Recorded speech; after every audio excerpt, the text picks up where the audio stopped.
Günaydın, yeniden merhaba. Çevre TV ekranlarına bir kez daha hoş geldiniz. 18 Mart Cuma, bugün haftanın son yayın günündeyiz. Ben Orkun Yazgan. Çevre Günü'nün ikinci bölümünde çok özel bir konumuz olacak. Önemli bir konu var. Öncelikle ben başlıkları hatırlatayım. Çevre gazeteciliği, yani Çevre TV'nin de yaptığı çevre ve medya ilişkisi, çevre okuryazarlığı ve tüm bu konularda ücretsiz dersler veren, ücretsiz kurslar veren bir vakıf var. Bu vakfın merkezi Danimarka'da, Kopenhag'da. Vakfın adı FI Akademisi. Ücretsiz çevre gazeteciliği kursları var. Video üzerine, yazım üzerine, gazetecilik teknikleri üzerine, çevre okuryazarlığı üzerine free diyeceğimiz ücretsiz dersler söz konusu. Ve Kopenhag'daki merkezine şimdi hemen gidiyoruz. İstanbul'dan Kopenhag'a gidiyoruz. Akademinin pazarlama koordinatörü Reeza Hanselmann bizimle birlikte olacak. Ve ben bundan sonrasını İngilizce olarak devam edeceğim. Hello from Istanbul to Copenhagen, Reeza Hanselmann. Good morning. Thank you for having me. Everything is fine. Everything is Okay. great. Yes. It's a snowy day in Istanbul, Oh, so it's really related with climate change and all. So we are happy. All over the Turkey there's a snow, so it's a positive news for the mhm. climate. So you are working for Foundation of Environmental Education. We can Yes, call it FI, I think, FI Academy. exactly. FI Yes, Academy. So let us start with your mission, your targets. What is Foundation for Environmental Education, Riza? for sure. So the Foundation for Environmental Education, or FEE for short, is the world's largest international environmental education organization. We are a nonprofit organization with over 100 members in over 80 countries on all six continents. It was established in 1981, so 40 years ago now, and it was Mhm. originally the Foundation for Environmental Education in Europe, with four founding members: Spain, France, Germany, and Denmark. But then, as of 2001, South Africa, we had a member join, and so we became an international global organization, and we became FEE. And today, our headquarters are based in Copenhagen, Denmark. How many people are in your team in Copenhagen also and abroad in the other countries? Well, in Copenhagen, we have about 20 people working in the Mhm. head office. With over like 100 members, there's definitely, probably close to 200, 300 people working for the program. But our whole global network is over millions of people because we have schools and students and teachers and all kinds of different partners and stakeholders. Okay, it's a very interesting program, especially in those days, because in all the summits, in the conferences, the main subject is environment. In those days, a Mhm. little bit, unfortunately, the war, but in general, our future based on the climate change problems and the solutions for those problems. So your mission is very important in that point. What are the programs implemented by the Academy? Yeah, so FEE runs 5 programs that are focused on education for sustainable development. We have 2 sustainable tourism programs, so the Green Key and the Blue Flag program. Green Key is focused on tourism establishments and hospitality, and Blue Flag works with beaches and marinas, and those are Mhm. both eco labels. And then we have 3 school-based programs. That would be the Eco Schools program, the Learning About Forests program, and the Young Reporters for the Environment program. And those work directly with teachers and students in schools around the world. And you already mentioned the Sustainable Development Goals. The relation between FI and the goals, you can maybe underline a little bit more. Yeah, so as an organization, FEE is most directly linked towards Sustainable Development Goal number 4, quality education, Mhm. because in all of our activities, we try to have, education for sustainable development at the core.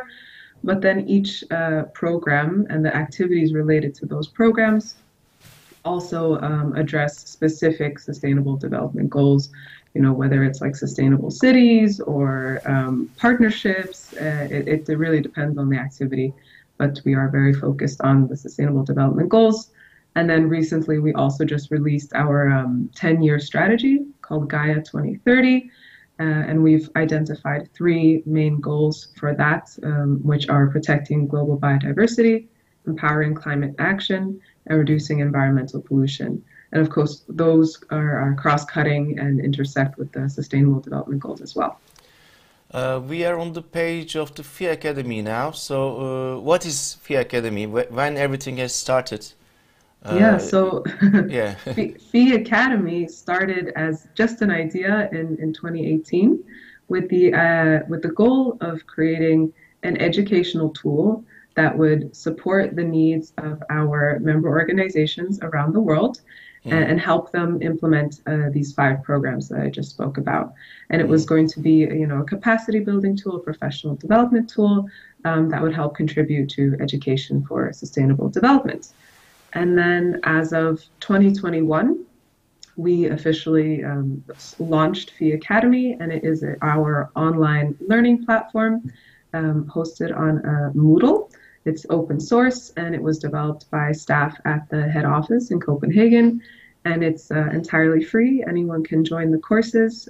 We have over 15 courses now on FEE Academy across all 5 programs, and some are still being developed. And there's courses for students and teachers and people in the hospitality industry, and it's really just meant to be a resource of knowledge and capacity building for our members and wider network. So it's been 4 years, as far as I understand, that you have launched, you have started. How many students you have, and from which countries all over the world? Or so it really got started only last year. I think with the pandemic, we felt like a big need to offer online resources. So since last year, 2021, we've had over thousands of people join FEE Academy and take from all over the world. From all over the world, yeah. It's been really interesting to see people from India and the United States and the UK and Turkey, of course, as well, taking part in these courses. Okay. We can also take those classes. It's really interesting.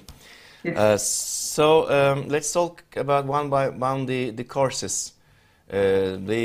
Especially about how do you call it? Environmental literacy. Yeah, especially very important for the media.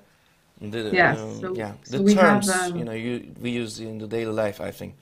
Yeah, so we have a number of courses. We have one environmental literacy course, which was created for adults in mind, and that's about kind of setting the basics of what is environmental literacy, how to understand it. And then we have 3 environmental journalism courses, which were created for students. And this is about how young people can also be reporters and journalists and talk about environmental issues that they care about, and through the mediums of writing and photography and video. Let's have some details for the courses. So for a young people to become an environmental journalist, maybe it's a base for those kind of people, for those kind of young people. What are the basics of the courses? Yeah. So what do you learn if we attend the classes? Yeah, so these courses were created especially for young people. I actually helped create these courses, so they have a special place in my heart. And they're based off of the Young Reporters for the Environment program that we run through FEE. And we have a 4-step methodology that we use there, which is to investigate an issue, research the solutions to this issue, report on your findings, and then disseminate your final work to raise awareness and inspire action around the issue. So all 3 of these courses, whether it's the writing, the photography, or the video course, kind of follow these basic steps, which is, also general journalism. You have to find your topic, do your research, report about it. And so there are students who take part in these courses. They get to actually practice their journalistic skills, and then they get to focus on an issue that they care about that's hopefully in their local community, and then they get to share it. And as they go through these courses, it's very practical, so they actually have to submit assignments and share their work. And the goal is that the courses help students practice, their critical thinking skills, but also giving them the confidence to use their voice and be leaders for the environment. I like to say, like, we don't all have to be Greta Thunberg, of course, like that's great, but you can also have be a leader and be passionate and raise awareness about an environmental issue through a really well-written article or a video or a photo story that you've created. So that's really what we try to encourage through these courses. So they learn the basics of writing a story. Yes. And also they use some technical equipments, I think the video, the camera also. Yeah, you know, the resources that they have available, we like to say, you know, in the YRE program, this Young Reporters for the Environment program, anyone can participate regardless of what resources you have. If you only have the smartphone in your pocket, you can still create an excellent video or take a great photograph. So whatever resources you have available, we encourage you to use those and use them to raise awareness about some environmental issues. And how long it takes a course, for example, writing course or videography course? The courses take, let's say, about 15 hours. 15 hours, but okay. We spread them out over a 6-week period. We understand, you know, that students, they have a lot going on. They're very busy with school and everything. And this is something that, you know, a lot of will do independently on their own time. So we say about 2 hours per week or so.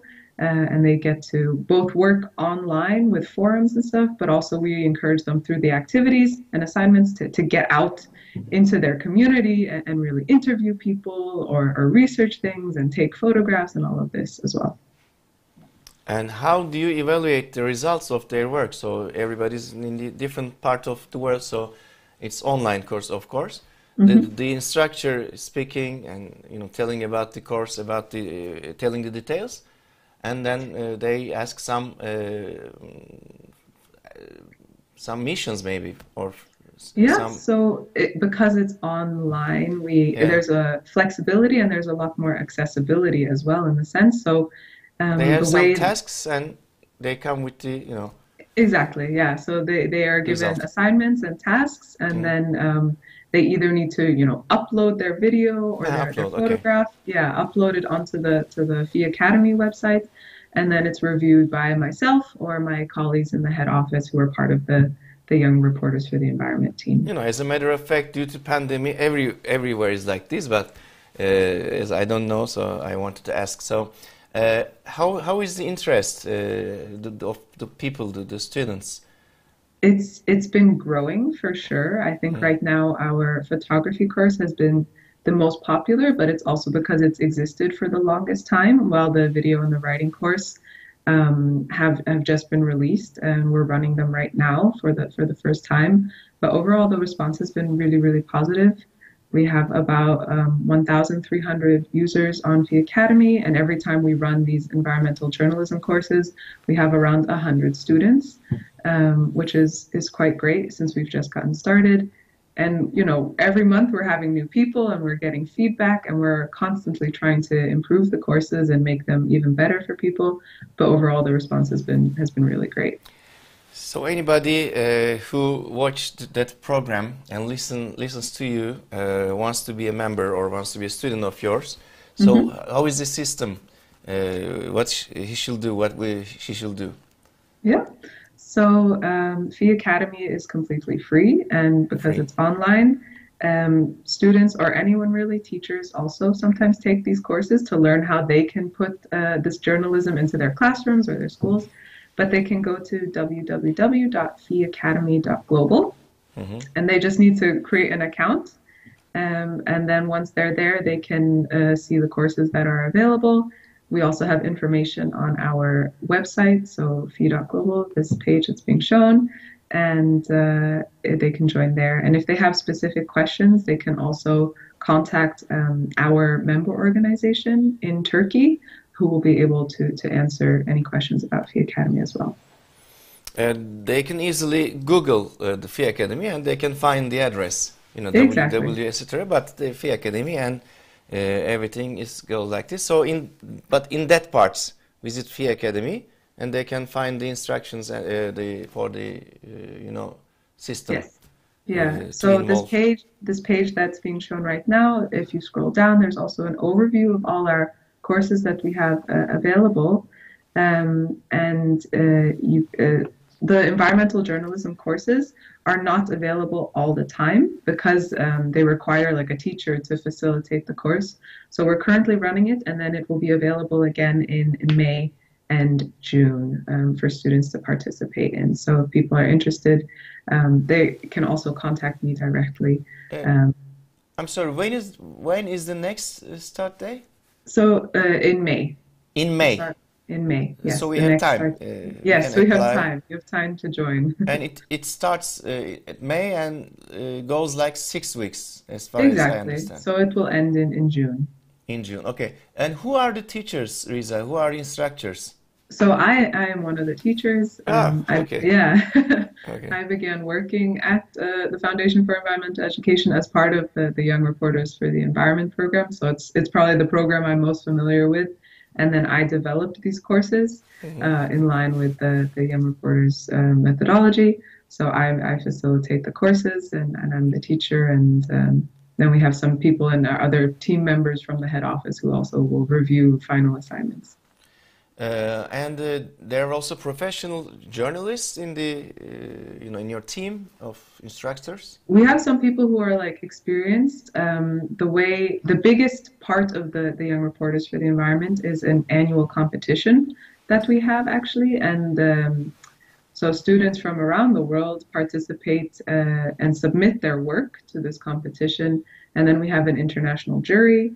And there we have journalists, we have partners from UNESCO and UNICEF and all of this, and they assess. So one of the purposes of these courses as well is to help students prepare their work so that they can participate in their national and then hopefully international competition where it will be assessed by journalists.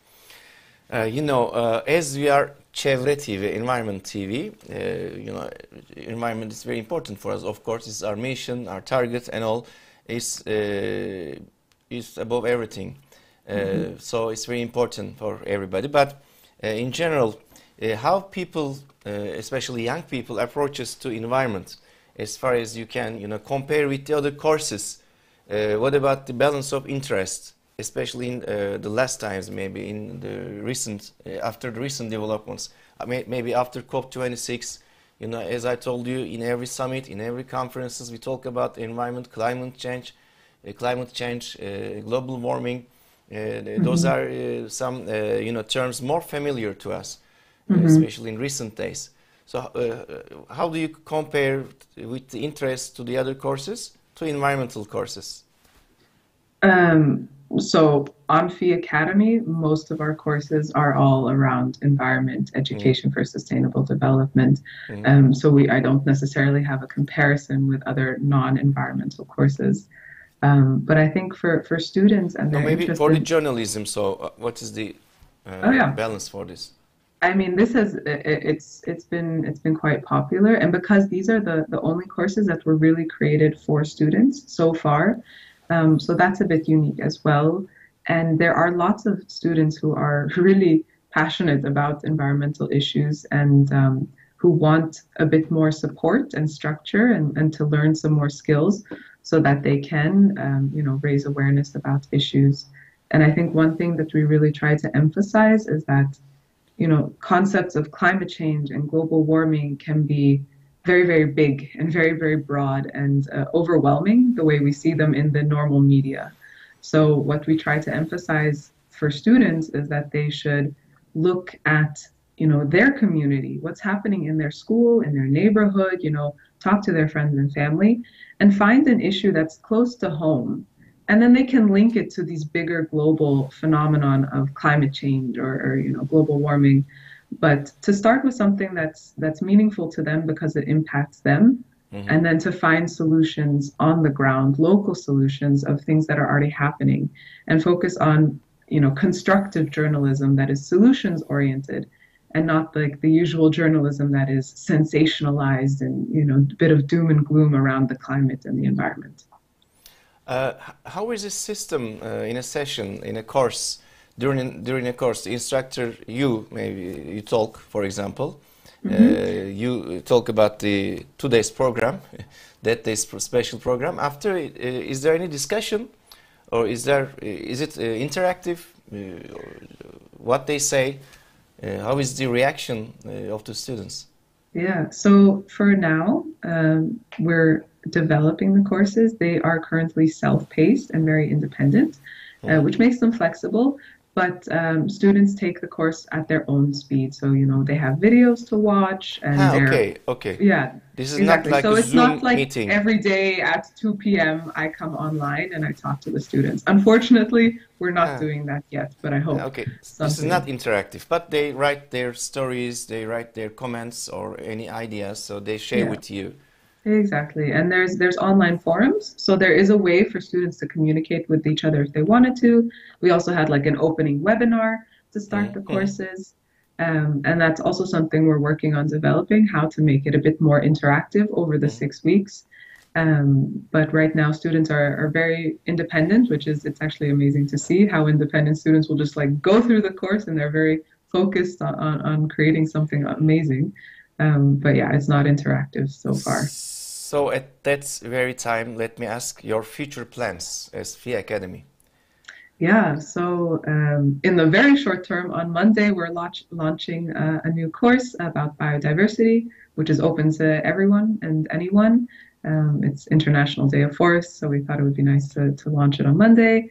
And then we're opening a few more courses over the next few months throughout the year. Our big goal is to begin translating some of the courses and making them available in different languages so that more of our network can access them and use them. Um, and as I said Actually, before, in which languages you have courses? In English, of course. currently they're only in English right now. Only English, but there Yes. will be some other languages also. Okay. Yeah, I think we will begin with Spanish and French, Mm. the UN languages, but we're working on expanding those where we have the available resources. And then, you know, our big goal for Fee Academy is a resource and kind of a virtual library where people from our network and outside of our network can learn more about the environment, education for sustainable development, and have a place to go for information about that. And so, as you told me before, you have some member countries, one of which is Turkey, and the Foundation for Environmental Education in Turkey, so-called Turçev. I can repeat Yes. like this. So, what would you say about Turçev's activities, about FI's international programs? Yeah, so they've actually been members with FEE since 1993, so almost 30 years, and they are implementing all five of the FEE programs. So it's very clear that they're quite committed to education for sustainable development, and they've been very, very active over the years. You know, Turkey ranks third in the world with the number of blue flag certified beaches. And there's, you know, more than 1,000 eco schools and 600 leaf schools and, you know, 200 YRE schools being run. So they're very active. Just this past week, there was a Youth Environmental Education Congress happening in Prague, Czech Republic, and we had some students from Turkey come to the Congress as young reporters, and they were very active participants. So it's always nice to have like our international members participating and active with our activities and programs. Okay, right after the program, I will join the courses through your internet site. When is your Excellent. next program? When is your next class? The next course, when it will open, No, no. When is yours, Reeza Hanselmann's next course? So you already recorded that, or is it live, or I couldn't really yes, the understand it. courses are currently live. Live. Um, yeah, Okay. the environmental journalism courses are currently happening. They are going to end on April 15th, so we have about a month left of those courses. And then in May, again, new students are welcome to join. We'd love to see them. So every information we can find from through your internet site. The Yes. videos, the courses are online through this site. There is no anything else Yep. like Zoom or Teams, anything. Nope, Everything not is no. online on the site. Everything is on Fee Academy in the courses. Yes. Okay, it was really lovely to be together with you. You're welcome in our program. Thank you so much Good for luck. having me. Good luck for Thank your you. works. It's really important for the future of the world, for of all of Thank us. you. So important task for you and for your team. So let's talk again. See you again. Thank you. Bye. Bye bye. Evet, Reeza Hanselmann'la birlikteydik. Kopenhag'daki merkezine gittik. Fİ Akademi'nin. Özellikle farklı çevre konularında dersler var. Online dersler var. Fİ Akademi diye yazdığınız zaman Google üzerinden de bulabilirsiniz. Sitede az önce ekranlara geldi. Yani Fİ dediğim F-I-I şeklinde Fİ Akademi diye girdiğimiz zaman özellikle çevre gazeteciliği ki Çevre TV'nin de yapmaya çalıştığı çevre haberciliği anlamında son derece özel dersler var, kurslar var. Çevre okuryazarlığı, çevre konusunda kullanılması gereken terminoloji bu anlamda, çevre okuryazarlığı anlamında kurslar var. Sitede bir yandan ekranlara geliyor. Fİ Akademi diye girildiğinizde bulunabilir. Çünkü Türkiye'den de çok sayıda öğrencisi var. Bu arada Türkçev'in Türkiye'deki yetkili sivil toplum kuruluşu olan ve birlikte çalışan, Fİ Akademi ile birlikte çalışan Türkçev'in sitesinden de bilgi alabilirsiniz. Haber yazımı konusunda, yine aynı şekilde fotoğraf çekme konusunda ve video kamera konusunda da, yani bildiğimiz habercilik, gazetecilik konusunda da, çevre gazeteciliği konusunda da kurslar, dersler devam ediyor. Pazartesi günden itibaren başka konular var ama Mayıs ayında çevre gazeteciliği dersleri başlayacak. O yüzden bu farklı konuda meraklı olan hem genç öğrenciler için hem de dünyanın geleceğinde yer elde etmek isteyen, söz sahibi olmak isteyen, bu konuda çalışmalar yapmak isteyen herkese açık olarak Fİ Akademi dersleri sizleri bekliyor diyelim. Ve bugünlük de, bu haftalıkta çevre günlüğünü noktalayalım. Öğleden sonra bir programımız var mı acaba? O zaman noktalıyoruz bugün. 18 Mart Çanakkale Deniz Zaferi, onunla başlamıştık. Kahramanlarımızı, şehitlerimizi saygıyla, minnetle, rahmetle bir kez daha analım. 107. yılı. Bugün de anma törenleri var hem Çanakkale'de. Bir yandan da Çanakkale Köprüsü'nde açılış töreni olacak. Bu sözlerle Çevre Günlüğü'nün sonuna gelmiş oluyoruz. Hafta başında, yeni bir haftanın ilk gününde yeniden buluşmak üzere. Tüm ekip arkadaşlarım adına mutlu günler diliyorum. Hoşça kalın.